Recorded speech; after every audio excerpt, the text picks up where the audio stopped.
He never talked about the war, not once. But there was one photo, grainy, black and white, Ann-Margret smiling on stage, Bob Hope in the background.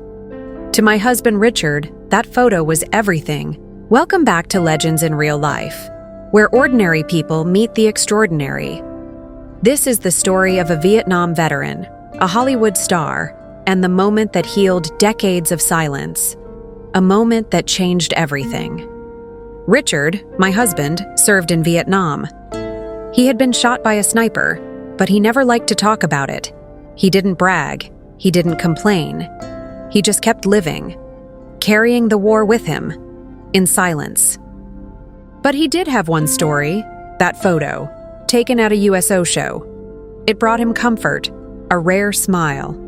It reminded him of a time when, for a few minutes, the war felt far away. Years later, Ann-Margret was doing a book signing in our town. Richard had one wish, to have that photo signed by the woman who brought light to his darkest days. He arrived at noon for a 7:30 p.m. event. When I got there after work, the line wrapped. Around the building, past the parking lot, beyond the garage. Overlay text on screen. No personal items, only books will be signed. The employees made an announcement. She would only sign her book. No photos, no memorabilia. Richard's shoulders dropped, but he still wanted her to see it, to tell her what it meant. When Ann-Margret appeared, she was still as stunning as ever. Richard, second in line, handed her the book, then quietly showed her the photograph. Immediately, the staff spoke up. "She can't sign that," they said. But Richard just smiled and replied, "I understand. I just wanted her to see it." Ann-Margret looked at the photo. Her eyes welled with tears. She said, "This is one of my gentlemen from Vietnam. I will most certainly sign his photo. I know what these men did for their country, and I always have time for my gentlemen." She pulled Richard across the table and gave him a kiss on the cheek. Then, she thanked him, publicly, for his courage, for his service. She posed for photos like he was the only person in the room. People in the crowd?